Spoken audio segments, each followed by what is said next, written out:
چلیے آئیے محرم کے تعلق سے، چونکہ آج میرا لیکچر ہے محرم اسلامی کیلنڈر کا پہلا مہینہ ہے، تو یہیں سے شروع کرتے کیوں، اور انشاءاللہ اس کے بھی فضائل دیکھیں گے تاکہ یہ بھی پتہ چل جائے کہ اسلامی کیلنڈر کا پہلا مہینہ کیوں مانا جاتا ہے، یا سن ہجری جس کو کہتے ہیں،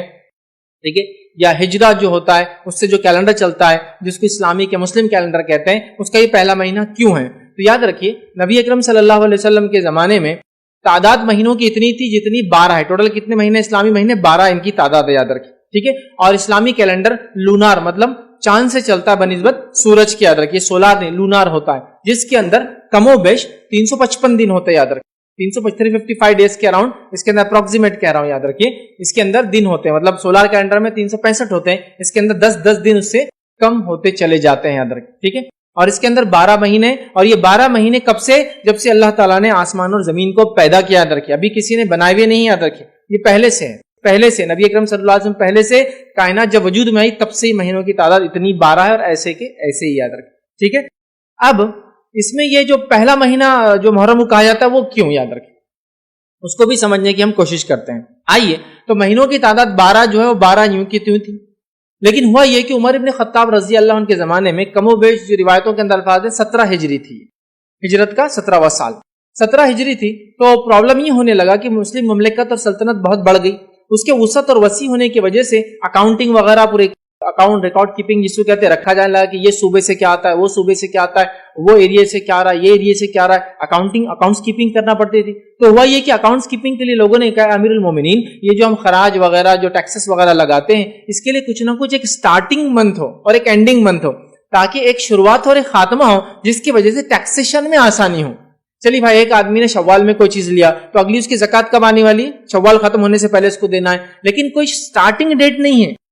یہ تو راؤنڈ کیلنڈر چل رہا تھا پورا، لیکن کوئی سٹارٹنگ ڈیٹ مطلب شروع کہیں سے، مطلب جو بھی مہینے کو پہلا مان لیجیے، آپ سفر کو مان لیجیے، محرم کو مان لیجیے، ذوالقعدہ کو مان لیجیے، ذوالحجہ کو مان لیجیے، کوئی بھی مان لیجیے، تو ایک راؤنڈ تھا، تو کوئی ایک سٹارٹ اور ایک اینڈ ہو ایئر کا۔ تو عمر ابن خطاب رضی اللہ عنہ نے غور و فکر کیا، اور آپ نے کچھ صحابہ سے مشورہ لیا اور یہ طے کیا کہ ہم محرم کو جو ہے پہلا مہینہ مان لیں گے، کیونکہ اکاؤنٹس کیپنگ میں تاکہ آسانی ہو، محرم شروعات ہے اور ٹھیک ہے ذوالحجہ جو ہے آخری مہینہ ہوگا۔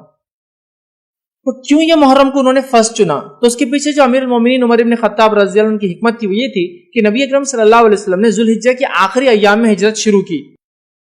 آخری ایام میں ہجرت شروع کی، لیکن جب آپ مدینہ پہنچے تو اس دن 1 محرم تھی،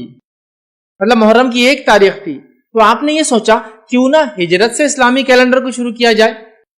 سمجھ رہے؟ تو اسلامی کیلنڈر کی خود شروعات اپنے آپ میں ایک عجیب چیز ہے، یاد رکھیے، جس کے پیچھے کسی شخصیت کی پیدائش، کسی کا جینا، کسی کا مرنا نہیں طے کیا گیا، یا کسی کی بادشاہت پر بیٹھنا، سنگھاسن پہ چڑھنا یا اترنا نہیں طے کیا گیا، بلکہ ایک بہت ہی عظیم مقصد کو جو مسلمانوں نے پورا کیا، انسانیت کے لیے ایک مائلسٹون تھا کہ وہ جو ہے ہجرت کر کے نبی اکرم صلی اللہ علیہ وسلم جو ہے اپنے حق کے پیغام کو لے کر آئے، جس کے بعد یہ پیغام بہت پھلا اور پھولا دنیا تک پہنچا۔ تو ہجرت جس کو کہتے ہیں، ہجرہ جس کو کہتے ہیں انگلش کے اندر، یاد رکھیے، جو مائگریشن تھا نبی اکرم صلی اللہ علیہ وسلم کا، تو طے کیا کہ یہاں کرتے ہیں، کیونکہ آپ صلی اللہ علیہ وسلم 1 محرم کو مدینہ پہنچے تھے، تو محرم کو ہم چن لیتے ہیں اسلامی کیلنڈر کا پہلا سال، اور تمام صحابہ نے اس پہ اتفاق کیا۔ تو یوں یہ چالو ہو گیا پہلا مہینہ۔ حالانکہ ترتیب کے اعتبار سے یہ 3 مہینے حرمت والے ایک ساتھ آتے ہیں، پہلا ذوالقعدہ، دوسرا ذوالحجہ، اور تیسرا محرم، یاد رکھیں، تینوں پے در پے ایک کے بعد ایک آتے ہیں، یاد رکھیں۔